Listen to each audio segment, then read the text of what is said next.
어느 무더운 여름날이었다. 7살 배기 금동은 대청마루에서 어미가 부채질해주는 바람을 맞으며 꿀물에 떡을 찍어 먹고 있었고, 동갑내기 순덕은 땀을 뻘뻘 흘리며 마당에 자풀을 뽑고 있었다. 그때 다 떨어진 승복을 입은 노스님이 살인문 앞에 멈춰섰다. 지나가는 과객인데 목이 말라 그러니 물 한 바가지 얻어 마실 수 있겠소?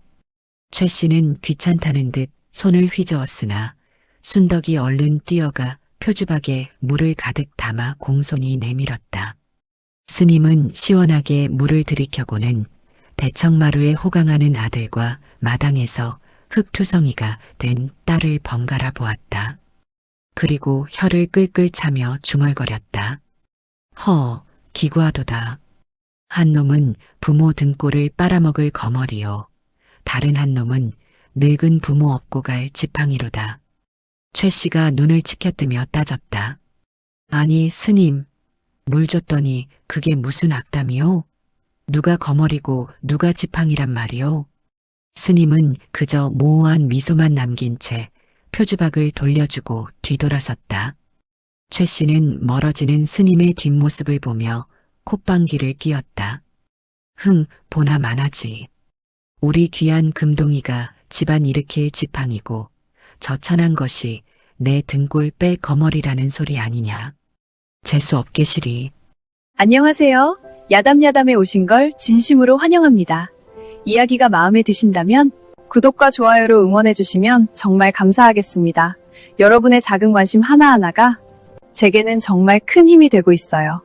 댓글로 어디서 들어주시는지 남겨주시면 한 분 한 분 감사한 마음으로 인사드릴게요. 늘 함께 해주셔서 감사드립니다. 그럼 지금부터 야담야담 시작하겠습니다.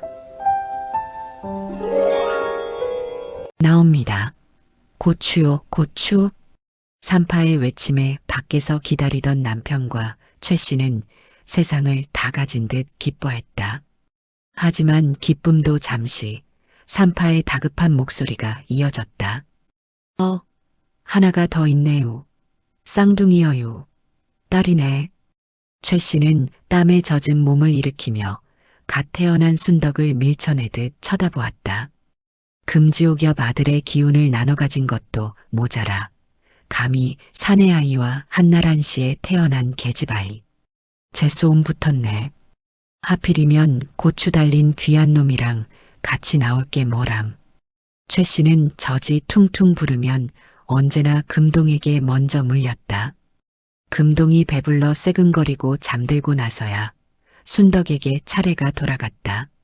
하지만 순덕이 빠는 것은 이미 말라비틀어진 빈 껍데기뿐이었다. 순덕이 배고파 자지러지게 울어도 최 씨는 매정했다. 시끄러워. 오라비 깬다. 계집년 목청이 뭐 그리 커? 그렇게 10년이 흘렀다. 찢어지게 가난한 오두막에도 아침은 왔으나 밥상머리의 풍경은 여느 집과 달랐다. 개다리 소반 위에는 밥그릇이 딱 2개 놓여 있었다. 하나는 윤기가 자르르 흐르는 하얀 쌀밥에 소고기 묵국, 다른 하나는 시꺼먼 꽁보리밥에 건더기 하나 없는 맹물 같은 시래기국. 물론 쌀밥의 주인은 아들 금동이었고 보리밥은 딸 순덕의 몫이었다. 많이 먹거라. 글 공부하려면 배심이 두둑해야 한다. 최 씨는 금동의 밥숟가락 위에 깍두기를 올려주며 눈을 떼지 못했다. 금동은 쩝쩝거리며 밥을 씹어 삼켰다. 볼이 미어터져라 먹는 모습이 최 씨 눈에는 그저 옥동자였다. 반면 구석에 쪼그려 앉은 순덕은 숟가락도 없이 국그릇을 들고 마셨다. 후루룩 소리가 조금이라도 크게 나면 최 씨의 눈초리가 매섭게 날아들었다. 어디 여자가 밥 먹는 소리를 내느냐. 부정타게. 순덕은 아무 말 없이 목을대를 넘겼다. 입안이 까칠했다. 배가 고파서가 아니었다.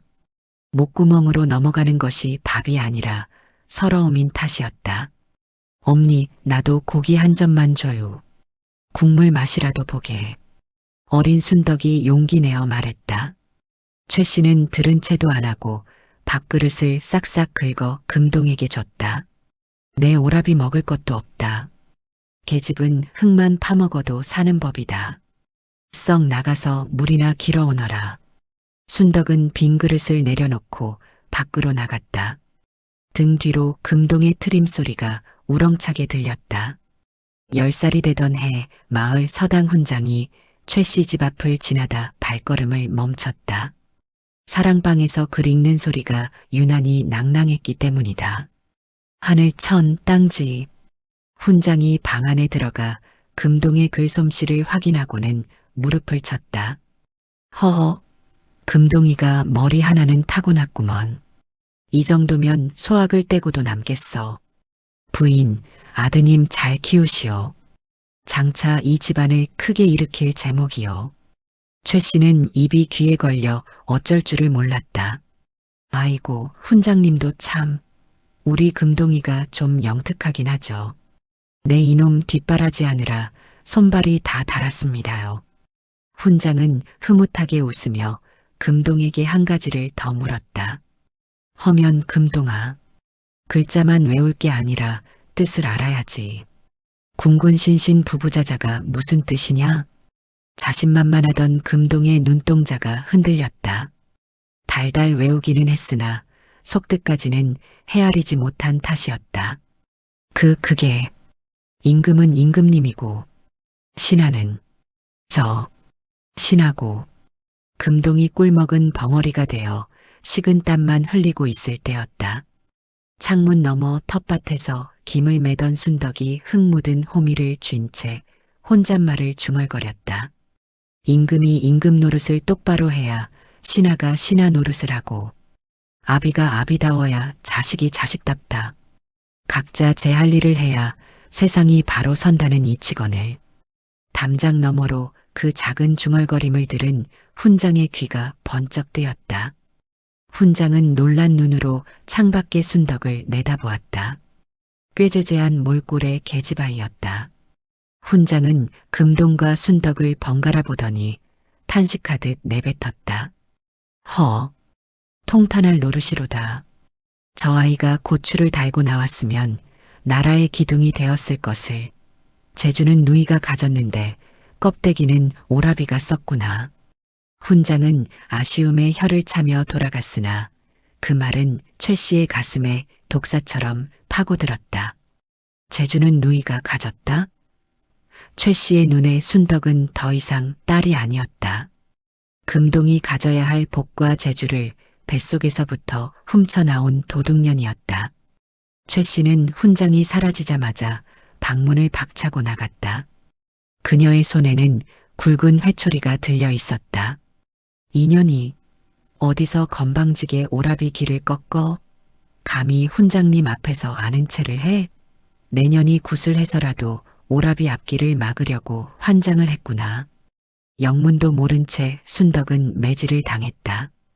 종아리에 피멍이 들도록 맞으면서도 순덕은 자신이 왜 맞는지조차 알 수 없었다. 그저 똑똑하게 태어난 것이 죄라면 죄였다. 세월은 흘러 금동이 15이 되었다. 과거를 보러 가기 위한 책값이 필요했다. 한겨울 냇가에는 살얼음이 껴 있었다. 순덕은 꽁꽁 언 손을 호호 불어가며 남의 집 빨래를 비벼댔다. 양반집 이불 빨래였다. 물을 먹은 솜니불은 천근만근 무거웠다. 방망이질을 할 때마다 손등이 터져 붉은 피가 배어나왔다. 핏물이 얼음물에 섞여 붉게 번졌다. 감각이 없어진 손가락은 제멋대로 굽어 펴지지 않았다. 그때 두 위로 금동이 지나갔다. 따뜻한 속옷에 토시까지 끼고 친구들과 웃으며 지나가던 참이었다. 야 금동아, 저기 내 동생 아니냐? 친구의 말에 금동이 힐끔 냇가를 내려다보았다. 순덕과 눈이 마주쳤다. 순덕은 반가움에 언입을 때려 했다. 하지만 금동은 못 볼 꼴을 봤다는 듯 인상을 찌푸렸다. 그리고 짐짓 큰 소리로 말했다. 아이고, 날이 차서 그런가. 어디서 비릿한 냄새가 나네. 어서 가자. 금동은 고개를 돌려버렸다. 순덕의 입술이 파르르 떨렸다. 손의 고통보다 가슴이 더 시려왔다. 내가 누구 때문에 이 고생을 하는데. 순덕은 피 맺힌 손으로 다시 방망이를 내리쳤다.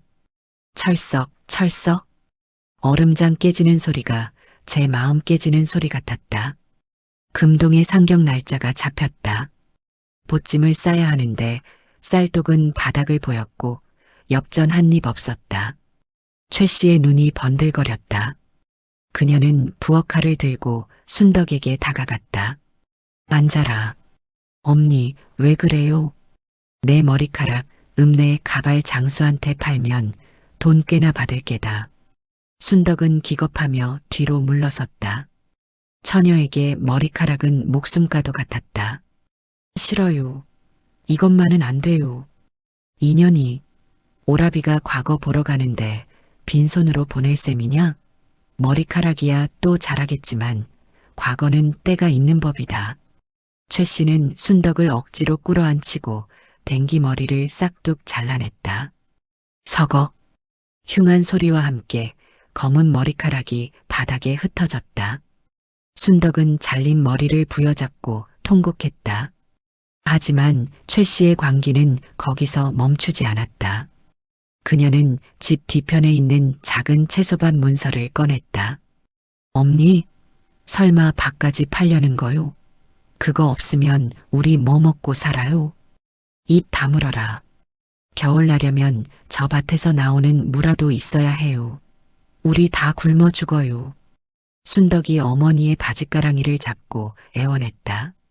최 씨는 딸을 발로 걷어찼다. 내 오라비가 급제만 하면 쌀가마니를 지고 금이 환영할 것이다. 그때까진 흙을 파먹어서라도 버텨야지. 어미라는 게 자식 앞길 트는데 목숨도 내놓는데 고작 밭대기가 대수냐. 어머니에게 자식은 오로지 금동 하나뿐이었다. 순덕은 그저 금동을 위한 걸음일 뿐이었다. 마침내 금동이 한양으로 떠나는 날이 밝았다. 최 씨는 전 재산인 밭을 판 돈과 순덕의 머리카락을 판 돈을 몽땅 털어 금동의 보찜에 넣었다. 금동의 손을 잡은 최 씨의 손이 덜덜 떨렸다. 금동아, 급제 같은 거 안 해도 좋다. 그저 아프지 말고 밥 굶지 말고 무탈하게만 다녀오너라. 어미 소원은 그거 하나다. 부담을 주기 싫은 어미의 배려였다. 금동은 그런 어머니의 거친 손을 두 손으로 꼭 잡았다. 그의 눈시울이 붉어졌다. 어머니, 무슨 말씀을 그리 하세요. 제가 반드시 장원급제해서 어머니 가마 태워 모시러 올 겁니다. 고생만 하신 우리 어머니, 제가 호강시켜 드려야죠. 금동의 말은 청산유수였다. 그는 댕기머리가 잘려 단발이 된 순덕에게도 다가갔다. 순덕은 부끄러워 고개를 숙였다. 금동이 순덕의 어깨를 감쌌다. 순덕아, 미안하다.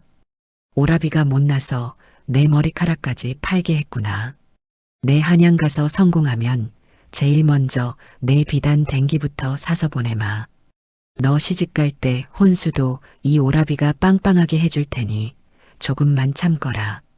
오라비. 순덕은 눈물이 핑 돌았다. 오라비가 밉다가도 저렇게 다정하게 말해주니 고생한 게 눈 녹듯 사라지는 것 같았다. 금동은 뒤돌아서며 눈물을 훔치는 척했다. 다녀오겠습니다. 금동은 보찜 속의 엽전 꾸러미를 짤랑거렸다. 어미의 밭과 누이의 머리카락이 바뀐 돈. 그 무게가 묵직했으나 금동의 발걸음은 깃털처럼 가벼웠다. 계절이 3번 바뀌고 해가 2번 바뀌었다. 순덕의 고운 손은 거북이 등껍질처럼 갈라졌고 밭을 판 탓에 남의 집 소작을 하며 허리가 휘어질 듯 일했다. 어느 날 관아의 파발이 마을에 당도했다. 여기 금동이 내가 어디요? 여기요. 우리 아들이요. 최 씨가 맨발로 뛰쳐나갔다. 파발이 건넨 것은 합격 증서와 편지 한 통이었다. 금동이 급제했다. 그것도 당당히 상위권으로. 최 씨는 합격 증서를 가슴에 품고 덩실덩실 춤을 추었다. 얼씨구, 내 이럴 줄 알았다. 우리 금동이가 장원급제를 했어. 순덕아, 못하느냐. 어서 상 차려라. 하지만 편지를 읽어 내려가던 순덕의 표정은 점점 굳어졌다. 어머니, 급제하여 승지댁 대릴 사위로 들어가게 되었습니다. 장인어른의 위세가 대단하여 제가 자리를 비울 수 없으니 당분간 내려가기 힘듭니다. 한양길도 험하니 오실 생각 마시고 기다리십시오. 엄니, 오라비가 장가간대요. 높은 벼슬아치 댁으로. 뭐요? 아이고 경사났네. 그럼 우리가 한양으로 가면 되겠구나. 오지 말래요. 바쁘다고. 나중에 자리 잡으면 연락한다고. 순덕의 말에 최 씨는 잠시 멈칫하더니 이내 손사래를 쳤다. 아이고, 우리 아들이 효자라 그렇다. 늙은 어미가 고생할까봐 그러는 게지. 그렇고 말고. 순덕은 편지를 구겨쥐었다. 편지 어디에도 어머니 보고 싶습니다나 순덕아 고생했다는 말은 없었다. 오직 자신의 성공과 체면치레뿐이었다. 또다시 3년이 흘렀다. 금동에게서는 소식이 끊겼다. 가끔 인편으로 쌀 몇 대나 옷감이 내려왔지만 편지는 없었다. 최 씨는 마을 어기 당산나무 아래 앉아 하루 종일 한양 쪽만 바라보았다. 마치 돌이 된 것 같았다. 엄니, 바람 차요. 들어가요. 저기 오는 게 금동이 아니냐? 아니요. 지나가는 장돌뱅이여요. 최 씨의 몸은 급격히 쇠약해졌다. 장기침도 날로 심해졌다. 어느 날 밤 최 씨가 순덕의 손을 잡았다. 순덕아, 나 죽을 때가 된 것 같다. 그런 소리 말아요. 내가 약 다려올게. 아니다. 죽기 전에 우리 금동이 얼굴 한 번만 보고 싶구나. 관복 입은 모습 딱 한 번만 보면 여한이 없겠다. 오라비가 오지 말라 했잖여요. 가면 문전박대당해요. 순덕이 타박했지만 최 씨의 눈은 이미 딴 곳을 보고 있었다. 다음 날 새벽 순덕이 밭일을 나간 사이 방 안이 텅 비어 있었다. 벽장에 있던 꼬깃꼬깃한 쌈짓돈과 낡은 보침이 사라져 있었다. 어머니는 홀로 천리길을 떠난 것이다. 노인의 걸음으로 한양 가는 길은 고행 그 자체였다. 챙겨 나온 노잣돈은 약값과 끼니로 금세 바닥이 났다. 지나가는 달구지를 얻어 타기도 하고 남의 집 처마 밑에서 새우잠을 자며 보름을 걸었다. 집시는 진작에 다 닳아 터졌고 발바닥에는 피물집이 잡혀 굳은 살이 되었다. 그래도 최 씨는 웃었다. 품속에 고이 간직한 말라비 틀어진 곶감 하나. 금동이가 어릴 때 좋아하던 것이었다. 이거 먹으면 우리 금동이 힘이 날 텐데. 정신이 오락가락하는 와중에도 자식 생각뿐이었다. 마침내 남대문이 보였을 때 최 씨는 다리에 힘이 풀려 주저앉았다. 하지만 눈앞에 금동의 얼굴이 아른거려 지팡이를 짚고 기어이 다시 일어섰다. 자식이 있는 곳, 그곳이 어미에게는 극락이었으니까. 물어물어 찾아간 금동의 집은 대궐 같았다. 소슬대문이 하늘을 찌를 듯했고 담장 안에서는 잔치라도 벌이는지 웃음소리가 담을 넘었다. 최 씨는 자신의 초라한 행색을 내려다보았다. 흑투성이 치마에 헝클어진 머리. 혹여나 아들에게 해가 될까봐 그녀는 대문 옆쪽 쪽문으로 조심스럽게 다가갔다. 이보시오. 계시오? 문지기 하인이 고개를 내밀었다. 누구요? 저. 여기가 혹시 금동. 아니, 김주서 댁 맞소? 맞는데 할머니는 누구요? 네, 내가. 그 집 대감의 어미 되는 사람이요. 하인이 눈을 동그랗게 떴다. 무슨 소리요? 우리 대감마님 부모님은 다 돌아가셨다고 했는데 어디서 거짓말을 하시오? 아니요, 내가 어미여. 우리 금동이 좀 불러주오. 얼굴만 보고 갈 테니. 그때였다. 밖이 소란스럽자 안쪽에서 비단 옷을 입은 사내가 걸어 나왔다. 기름진 얼굴, 윤기 흐르는 수염. 금동이었다. 최 씨의 눈시울이 붉어졌다. 금동아. 금동이 흠칫 놀라 멈춰섰다. 꾀죄죄한 노파가 제 어머니임을 단박에 알아본 것이다. 그러나 반가움보다 먼저 스친 것은 당혹감이었다. 마당에는 장인어른과 고관대작 손님들이 가득했다. 천출인 것을 숨기고 양반 행세를 해온 것이 들통날 판이었다. 금동은 사색이 되어 급히 하인들에게 손짓했다. 조용히 해라. 손님들 듣는다. 어서 안쪽 행랑채로 모셔. 아무도 못 보게 해. 최 씨는 하인의 안내를 받아 으슥한 행랑채 방으로 들어갔다. 잠시 후 금동이 주위를 살피며 급히 들어왔다. 최 씨는 아들의 손을 잡으려 했다. 금동아, 내 새끼. 얼마나 보고 싶었는지. 어머니. 금동이 슬며시 손을 뺐다. 차갑고 건조한 목소리였다. 최 씨는 멍하니 아들을 올려다보았다. 금동아. 최 씨의 거친 손이 허공에서 갈 곳을 잃고 파르르 떨렸다. 아들의 눈빛에는 그리움이나 반가움 대신 곤혹스러움과 짜증만이 가득 차 있었다. 마치 모르는 사람을, 아니 불청객을 보는 눈이었다. 제가 편지에 쓰지 않았습니까? 오시지 마시라고. 어찌 기어이 올라오셔서 난처하게 만드십니까? 금동은 답답하다는 듯 가슴을 치며 누가 들을세라 목소리를 낮춰 으르렁거렸다. 그의 미간에는 깊은 주름이 패어 있었다. 나는 내가 보고 싶어서 죽기 전에 얼굴이라도 한번 보려고. 최 씨의 목소리가 물기에 젖어 흐려졌다. 그녀는 아들의 옷자락이라도 잡고 싶었으나 금동이 뒷걸음질 치며 피하는 바람에 손이 무한하게 허공을 가를 뿐이었다. 어머니가 이런 몰골로 오시면 제가 장인어른께 뭐가 됩니까? 저는 이곳에서 뼈대 있는 가문의 자손으로 알고 계십니다. 제 체면은 생각 안 하세요? 금동이 어머니의 남루한 치마폭과 흙투성이 버선발을 검지로 가리키며 인상을 찌푸렸다. 그 손가락질 하나하나가 어머니의 가슴에 비수처럼 꽂혔다. 금동의 말에는 서운함보다 원망이 가득했다.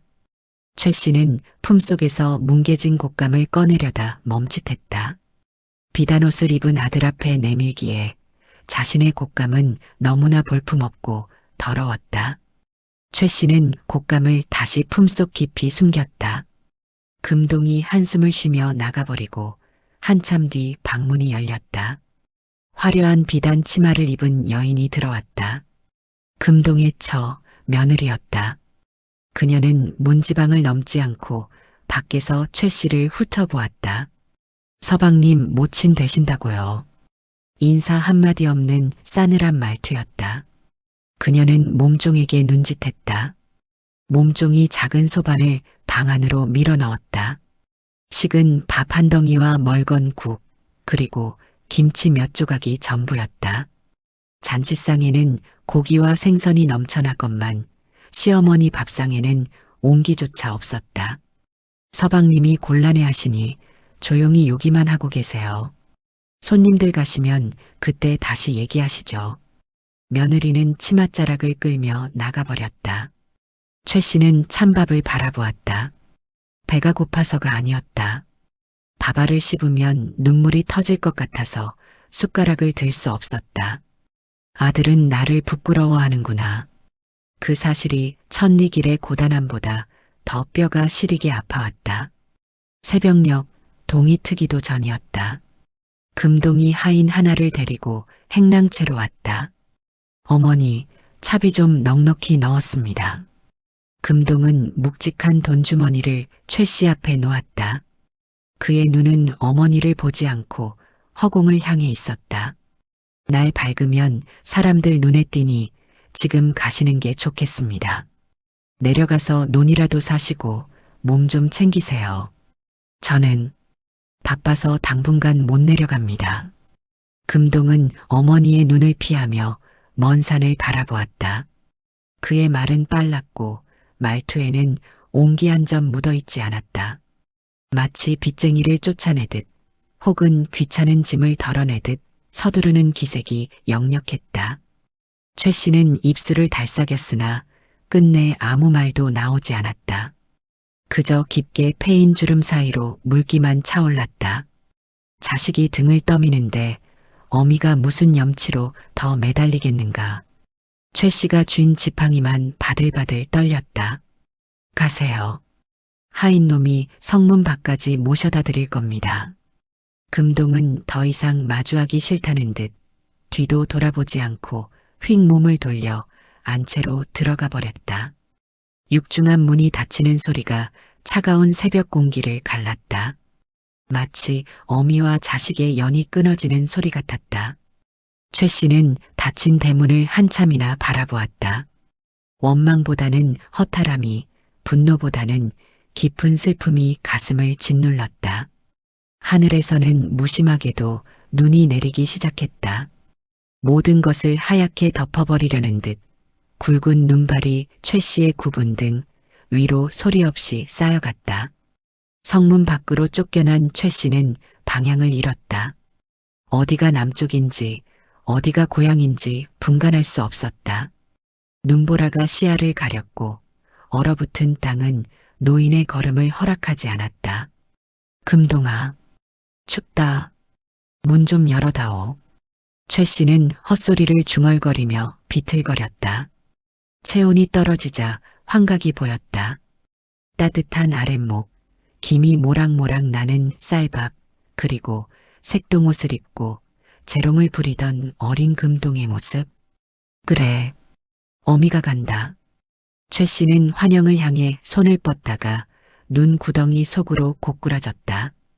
돈주머니가 품에서 빠져나와 눈 속에 파묻혔다. 뼛속까지 파고드는 한기에 몸이 딱딱하게 굳어갔다. 하얀 눈이 수위처럼 그녀의 몸을 덮었다.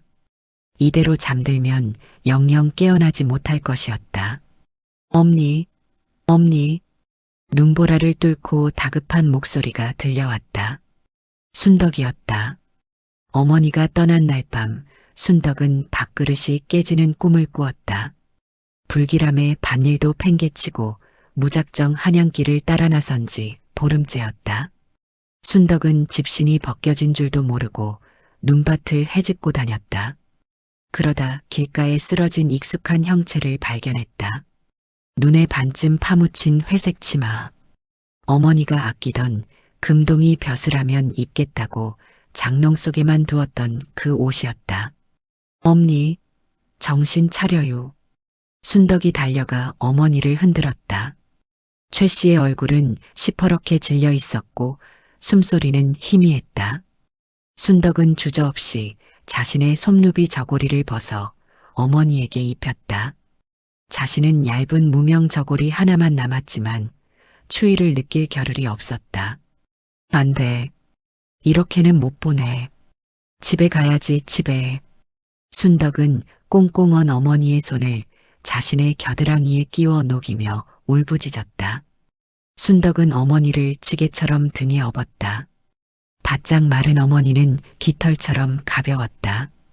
평생 자식들을 위해 살을 깎고 뼈를 갈아 넣은 결과였다. 최 씨가 신음하며 눈을 떴다. 흐릿한 시야 속에 거친 숨을 몰아쉬는 누군가의 뒷머리가 보였다. 비단결 같던 머리카락을 팔아버려 몽당 빗자루처럼 거칠어진 머리카락. 순덕이었다. 등판은 따뜻했다. 금동의 집 아랫목보다 그가 입고 있던 비단옷보다 더 뜨거운 온기가 등골을 타고 전해졌다. 그 온기가 얼어붙은 최 씨의 심장을 녹였다. 최 씨는 딸의 목을 감싸 안으며 소리 없는 눈물을 흘렸다. 내 등골을 빼먹은 건 아들놈인데 정작 내 등을 덮여주는 건 이 못난 딸년이구나. 순덕아, 무겁지. 안 무거워요. 엄니가 뭐 먹은 게 있다고 무겁대요. 말 시키지 말고 꽉 잡기나 해요. 순덕은 투박하게 대꾸하며 눈길을 재촉했다. 그녀의 발이 푹푹 빠질 때마다 눈 위에 붉은 핏자국이 찍혔다. 날이 저물어 폐가에 들어갔다. 순덕은 마른 장작을 구해 불을 피웠다. 타닥타닥 장작 타는 소리가 정막을 채웠다. 최 씨는 불길을 멍하니 바라보다가 순덕의 손을 잡았다. 거북이 등껍질처럼 터지고 굳은 살이 박인 손. 오라비 뒷바라지 하느라 망가진 손이었다. 순덕아, 왜요? 배고파요. 넌 내가 밉지도 않냐? 최 씨의 목소리가 떨렸다. 내가 널 짐승처럼 부려먹었잖냐. 내 머리카락 팔고 밥 팔고 너한테 못할 짓만 골라 했는데 넌 내가 안 밉냐? 순덕은 아궁이에 장작을 툭 던져 넣었다. 불티가 위로 솟구쳤다. 그녀는 덤덤한 표정으로 어머니를 바라보았다. 엄니, 밉지 왜 안 미워요? 순덕의 입에서 의외의 말이 나왔다. 평생 내 등골 빼서 오라버니 호의호식 시켰는디 안 미우면 그게 어디 사람이요? 부처님도 아니고. 그래, 그렇겠지. 미울 게다. 그러니께 순덕이 어머니의 차가운 발을 자신의 허벅지 사이에 끼우며 말을 이었다. 나 엄니 실컷 미워할 수 있도록 내 옆에서 오래오래 살아요. 죽어버리면 미워할 수도 없자녀. 벽에 똥칠할 때까지 살아서 내한테 욕도 먹고 구박도 받으란 말이여. 알겠어요? 최 씨는 가슴을 치며 오열했다. 아이고, 이년아. 아이고. 용서한다는 말보다 더 사무치는 말이었다. 최 씨는 딸의 무릎에 얼굴을 묻고 밤새 울었다. 평생 흘리지 않은 눈물을 그날 밤 다 쏟아냈다. 보름 만에 고향 집에 도착했다. 초가집은 비바람에 낡았지만 한양의 기와집보다 아늑했다. 최 씨는 달라졌다. 더 이상 한양 쪽을 바라보지 않았다. 금동의 이름을 입에 올리지도 않았다. 순덕아, 밥 먹자. 최 씨는 순덕이 차려온 보리밥상을 세상에서 제일 귀한 진수성찬처럼 받았다. 자신이 먹기 전에 순덕의 숟가락에 나물을 얹어 주었다. 너 많이 먹거라. 내 새끼 살 좀 쪄야지. 동네 사람들이 우물가에 모여 최 씨에게 물었다. 아니, 금동이 어메 아니여? 한양 가서 호강하고 산다더니 왜 벌써 왔대? 금동이는 잘 만났는가? 벼슬은 좀 높아졌고? 최 씨는 빨래를 짜던 손을 멈추었다. 옆에 있던 순덕이 긴장한 듯 어머니를 바라보았다. 최 씨는 짐짓 아무렇지 않은 듯 굽은 허리를 펴며 웃어 보였다. 잘 있고 말고. 우리 금동이가 글쎄 나라님 모시느라 눈코 뜰 새 없이 바쁘더구먼. 그 바쁜 와중에도 어미 왔다고 씨암탉 잡고 비단 이불을 내주는데 아이고 나는 가시방석이라 못 있겠더라고. 그럼 좀 더 있다 오지. 내 집이 편해. 늙으면 제 집 구들장이 최고여. 며느리가 싸준다는 보약이랑 비단옷도 내가 마다하고 그냥 왔네. 짐 무겁다고. 최 씨는 거짓말을 술술 늘어놓았다. 빈손으로 돌아온 초라함을 감추기 위함이 아니었다. 자신을 버린 비정한 아들이지만 남들에게 손가락질밖에 하고 싶지 않은 어미의 마지막 자존심이자 배려였다. 순덕은 묵묵히 빨래 방망이질만 했다. 어머니의 그 거짓말이 욕설보다 더 아프게 가슴을 쳤다. 봄이 무르익어가던 어느 장날이었다. 장터 국밥집에서 사내들이 수군거리는 소리가 들려왔다. 자네 들었나? 한양 김승지 댁이 멸문지화를 당했다더군. 아, 그 세도가 대단하던 집안이 왜 영모까지는 아니고 국고를 횡령하고 백성 고열을 짠 게 들통났다지 뭔가. 3대가 멸족을 당하고 사위놈도 관직 삭탈당하고 노비로 팔려갔다던데. 빨래터에서 그 소리를 들은 최 씨의 방망이질이 뚝 멈췄다. 순덕이 급히 어머니의 눈치를 살폈다. 최 씨의 손이 바들바들 떨렸다. 하지만 그녀는 아무것도 묻지 않았다. 그저 하늘을 한번 올려다보고는 다시 묵묵히 빨래를 두드렸다. 방망이 소리가 여느 때보다 거칠고 빨랐다. 마치 불안한 마음을 억지로 다잡으려는 듯이. 그날 밤 달조차 구름에 가린 칠흑 같은 어둠이었다. 마당에 삽살개가 짖지도 않고 낑낑거렸다. 순덕이 이상한 낌새에 문을 열었다. 누구요? 어둠 속에서 누군가 비틀거하며 나타났다. 사람이라기보다는 짐승에 가까운 몰골이었다. 더부룩한 수염, 썩은 내가 진동하는 누더기 옷, 절뚝거리는 다리. 그는 마루 끝에 주저앉아 힘겹게 입을 열었다. 어머니, 밥 좀. 금동이었다. 관아의 추적을 피해 산을 넘고 물을 건너 도망쳐 온 것이다. 방 안에 있던 최 씨가 벌벌 떨며 나왔다. 그녀는 아들의 흉한 몰골을 보자마자 입을 틀어막았다. 비단옷을 입고 호령하던 아들은 온데간데 없고 거지 중에 상거지가 되어 돌아온 것이다. 그 금동이니? 배고파요. 최 씨는 울부짖는 대신 부엌으로 뛰어들어갔다. 찬장에 있던 식은 밥과 물김치를 닥치는 대로 퍼서 소반에 올렸다. 순덕은 말없이 호롱불을 밝혀주었다. 금동은 허겁지겁 밥을 손으로 집어 삼켰다. 씹지도 않고 꿀떡꿀떡 넘기는 모습이 며칠 굶은 귀신 같았다. 그 모습을 지켜보는 최 씨의 눈에서 피눈물이 흘렀다. 내 새끼 입에 밥 들어가는 게 저리도 짠할 수가 있을까? 밥그릇을 비우자마자 최 씨는 장롱 깊숙한 곳을 뒤졌다. 순덕이 삭바느질에서 모은 돈, 자신이 품팔아 모은 쌈짓돈, 집에 있는 돈이란 돈은 모조리 긁어모아 헝겊에 쌌다. 그리고 아들의 손에 억지로 쥐어주었다. 받아라. 어머니, 이거 가지고 어서 떠나거라. 관아놈들이 냄새 맡고 쫓아올 게다. 잡히면 죽어. 저기 북쪽으로 가든 섬으로 가든 아무도 모르는 곳에 가서 숨어 살아. 그리고 다시는 오지 마라. 여기 왔다가는 너도 죽고 우리도 죽는다. 최 씨는 아들의 등을 떠밀었다. 매몰차게 쫓아내는 것이 아니었다. 살리기 위한 어미의 마지막 발악이었다. 금동은 돈꾸러미를 받아들고 멍하니 어머니를 바라보았다. 자신이 문전박대했던 어머니, 찬밥 한 덩이 던져주고 내쫓았던 그 어머니가 전 재산을 털어 자신을 살리려 하고 있었다. 어머니, 죄송해요. 제가 죽일 놈입니다.